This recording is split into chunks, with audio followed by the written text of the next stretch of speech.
ഹരേ കൃഷ്ണ. ഇനി നമുക്ക് 11ാമത്തെ ശ്ലോകം നോക്കാം. ഷഷ്ഠമത്രേരപത്യത്വം വൃതഃ പ്രാപ്തോനസൂയയാ ആൻവീക്ഷികീമളർക്കായ പ്രഹ്ലാദാദിഭ്യ ഊചിവാൻ. ഷഷ്ഠമത്രേരപത്യത്വം.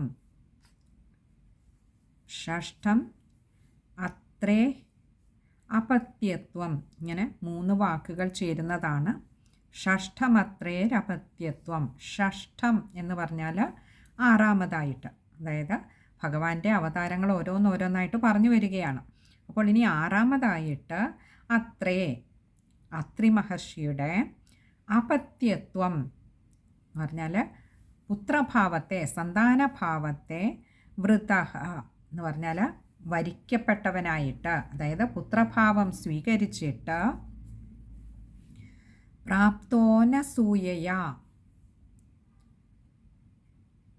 പ്രാപ്തഃ അനസൂയയാ, ഇങ്ങനെ 2 വാക്കുകൾ ചേരുന്നതാണ് പ്രാപ്തോനസൂയയാ.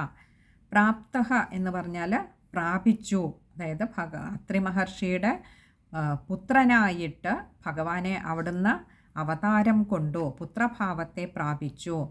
അനസൂയയ എന്ന് പറഞ്ഞാൽ അനസൂയയാൽ, അത്രി മഹർഷിക്കും അനസൂയാദേവിക്കും പുത്രനായി ഭഗവാനെ അവിടുന്ന് അവതരിച്ചുവല്ലോ, അല്ലെങ്കിൽ അവരുടെ പുത്രഭാവത്തെ അവിടുന്ന് പ്രാപിച്ചുവല്ലോ. ആൻവീക്ഷികീം അളർക്കായ, ആൻവീക്ഷികീം അളർക്കായ, ഇങ്ങനെ 2 വാക്കുകൾ ചേരുന്നതാണ് ആൻവീക്ഷികീം അളർക്കായ. ആൻവീക്ഷികീം എന്ന് പറഞ്ഞാൽ ഈ ഒരു ആത്മവിദ്യയെ, ആ പരമമായ തത്വത്തെ, അളർക്കായ, അളർക്കനും, പ്രഹ്ലാദാദിഭ്യ, പ്രഹ്ലാദൻ ആദിയായിട്ടുള്ളവർക്ക്, ഊചിവാൻ ഉപദേശിച്ചു കൊടുത്തുവല്ലോ. അപ്പോൾ ഭഗവാന്റെ അത്രി മഹർഷിയുടെയും അനസൂയാദേവിയുടെയും പുത്രനായിട്ട് ഭഗവാൻ ദത്താത്രേയ മഹർഷിയായിട്ടാണ് അവതരിക്കുന്നത്. ആ ദത്താത്രേയ അവതാരത്തിൻ്റെ ഉദ്ദേശ്യം തന്നെ ഈ ആത്മവിദ്യയെ കുറേ സുഹൃത്തികൾക്ക് ഉപദേശിച്ചു കൊടുക്കുക. ആ ആത്മവിദ്യ ആ സുഹൃത്തികളിലൂടെ പിന്നീടുള്ള കാലങ്ങളിൽ അത് തളിർത്ത് നിൽക്കണം എന്ന് കരുതിയിട്ടാണ് ഭഗവാന് ദത്താത്രേയ മഹർഷിയായിട്ട് അവതാരം കൊണ്ടത്. ഈ ദത്താത്രേയ മഹർഷിയായി അവതരിച്ചു കഴിഞ്ഞ് ഭഗവാന് ഈ ആത്മവിദ്യയെ അളർക്കൻ, പ്രഹ്ലാദൻ, അതുപോലെ യദു, ഹൈഹയൻ തുടങ്ങിയവർക്കൊക്കെയും ഭഗവാൻ ഉപദേശിച്ചു കൊടുത്തു. അതായത് ഇവർക്കൊക്കെ ഭഗവാനിൽ നിന്നും നേരിട്ടും ആത്മവിദ്യ ലഭിക്കുവാൻ സുകൃതം ചെയ്ത ജന്മങ്ങളായിരുന്നു. അവർക്കൊക്കെ അതിനുള്ള ഭാഗ്യം സിദ്ധിച്ചു.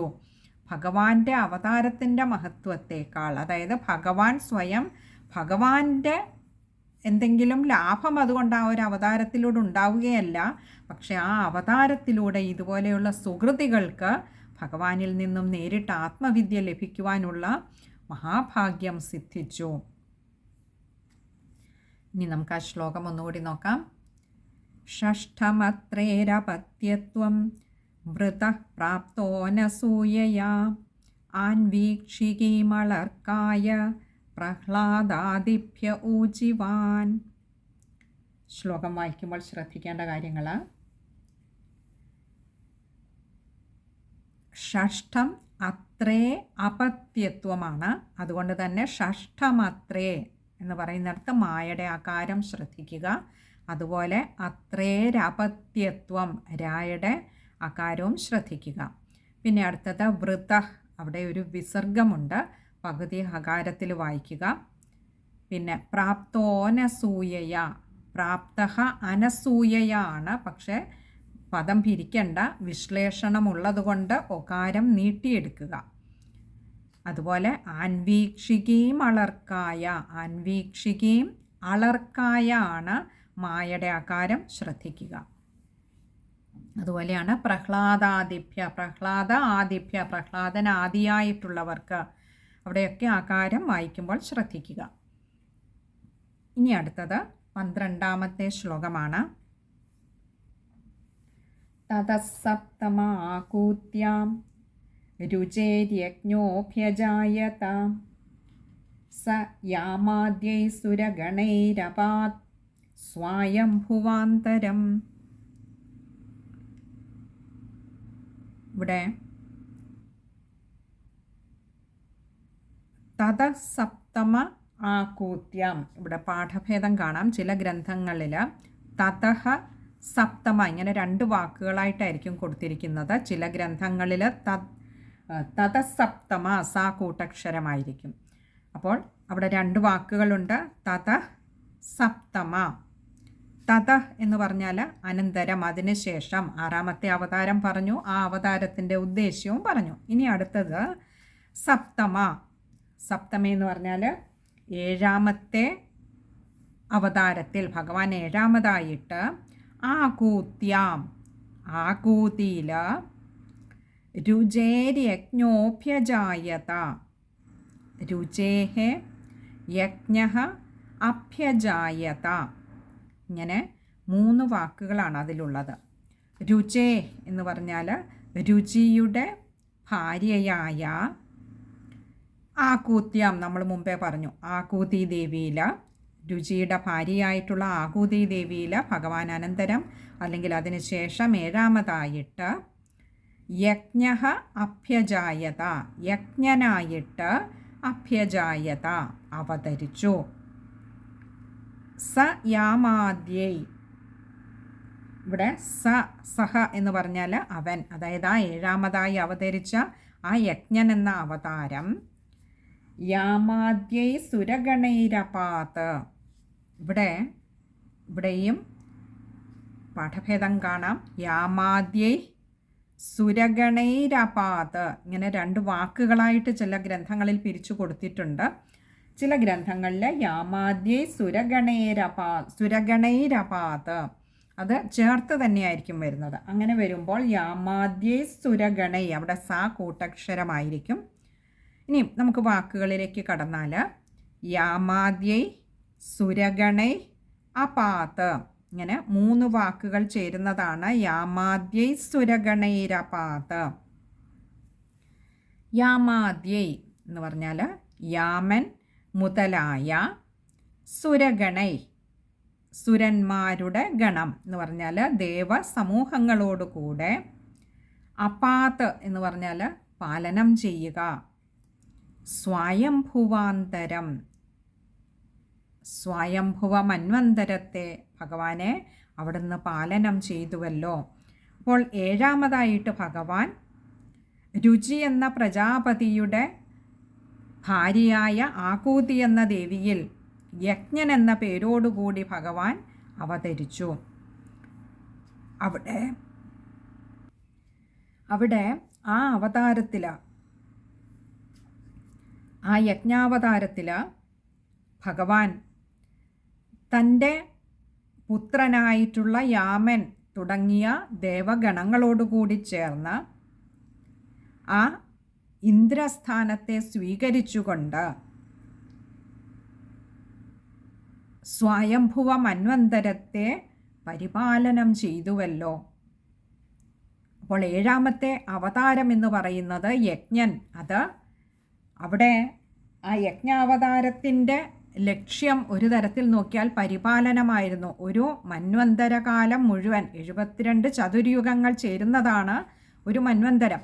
അപ്പോൾ അങ്ങനെ ഒരു സ്വയംഭുവ മന്വന്തരകാലം മുഴുവൻ തന്നെയും ഭഗവാനെ അവിടുന്ന് ആ ഇന്ദ്രസ്ഥാനത്തെ പ്രാപിച്ചിട്ട് തൻ്റെ പുത്രന്മാരായിട്ടുള്ള യാമൻ തുടങ്ങിയ ദേവന്മാരോടുകൂടി അവിടുന്ന് പരിപാലനം ചെയ്തുവല്ലോ.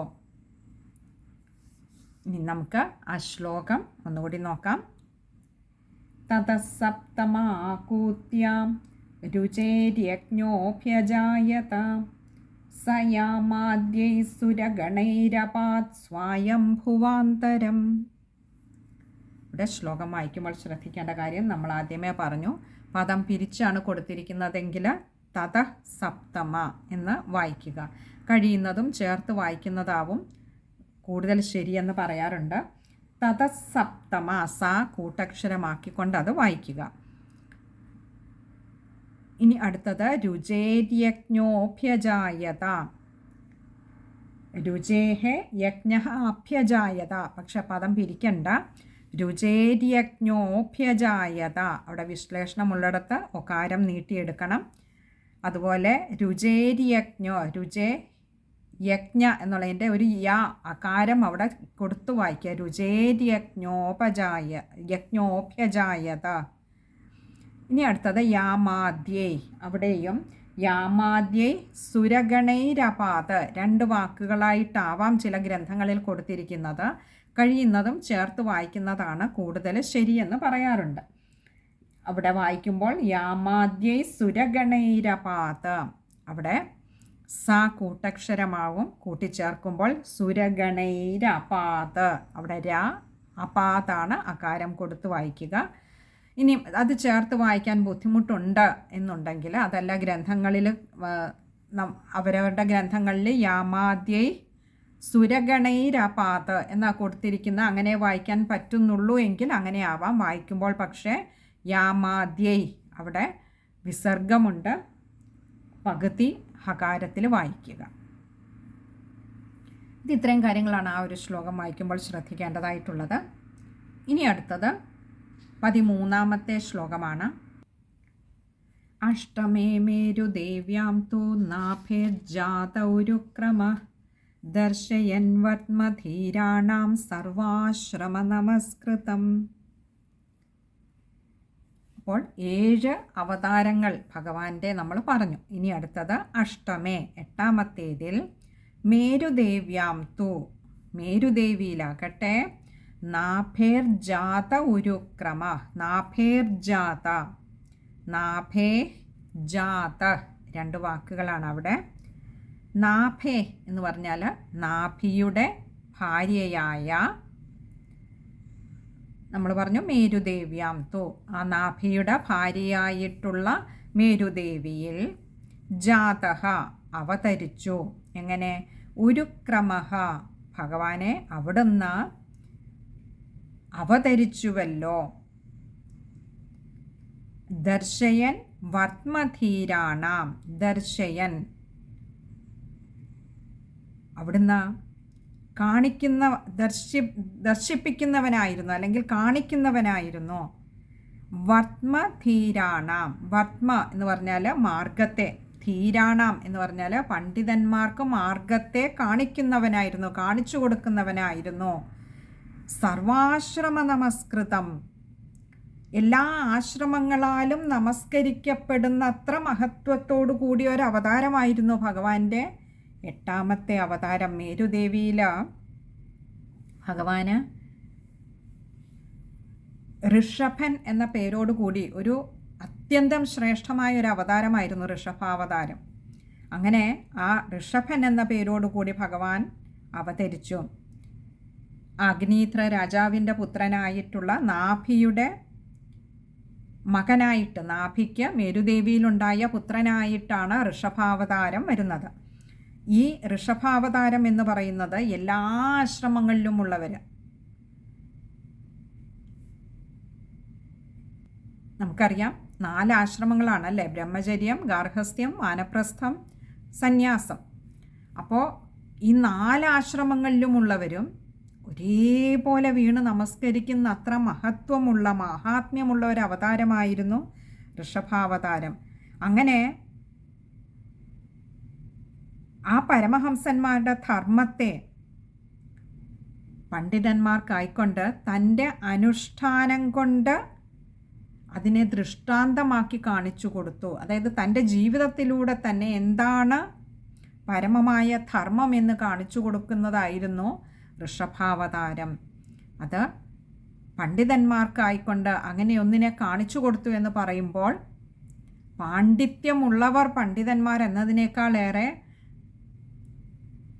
ഈ ഒരു പരമമായ സത്യത്തെ അറിയുവാൻ ആഗ്രഹിക്കുന്നവർക്ക്, യഥാർത്ഥ ധർമ്മബോധത്തെ അറിയുവാൻ ആഗ്രഹിക്കുന്നവർക്ക് തൻ്റെ ജീവിതത്തിലൂടെ തന്നെ ഭഗവാനെ ഋഷഭാവതാരത്തിലൂടെ അവിടുന്ന് കാണിച്ചു കൊടുത്തുവല്ലോ. ഇനി നമുക്ക് ആ ശ്ലോകം ഒന്നുകൂടി നോക്കാം. അഷ്ടമേ മേരുദേവ്യാം തൂ നാഭേർജാത ഉരുക്രമഃ ദർശയൻ വർമ്മധീരാണാം സർവാശ്രമ നമസ്കൃതം. പൊതുവെ എളുപ്പമുള്ള ഒരു ശ്ലോകമാണിത്. ശ്ലോകം വായിക്കുമ്പോൾ ശ്രദ്ധിക്കേണ്ട കാര്യങ്ങൾ: നാഭേർജാത, ജ കൂട്ടക്ഷരമാണ്. ഉരുക്രമ, അവിടെ ഒരു വിസർഗമുണ്ട്, പകുതി ഹകാരത്തിൽ വായിക്കുക. പിന്നെ സർവാശ്രമ നമസ്കൃതം, സർവ ആശ്രമ നമസ്കൃതമാണ്. പദം പിരിക്കേണ്ട, ആകാരം വായിക്കുമ്പോൾ ശ്രദ്ധിച്ചാൽ മതിയാകും.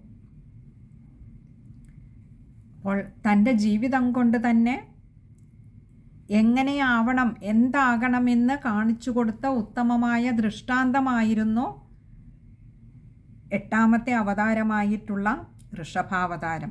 അതിനു മുൻപ് നമ്മൾ പല അവതാരങ്ങളുടെയും കാണുമ്പോൾ ഈ ആത്മതത്വത്തെ ഉപദേശിക്കുകയാണ് എന്ന് പറഞ്ഞു. കപിലാവതാരമായാലും യജ്ഞാവതാരമായാലും ഇങ്ങനെ പലതും നമ്മൾ പറഞ്ഞപ്പോഴും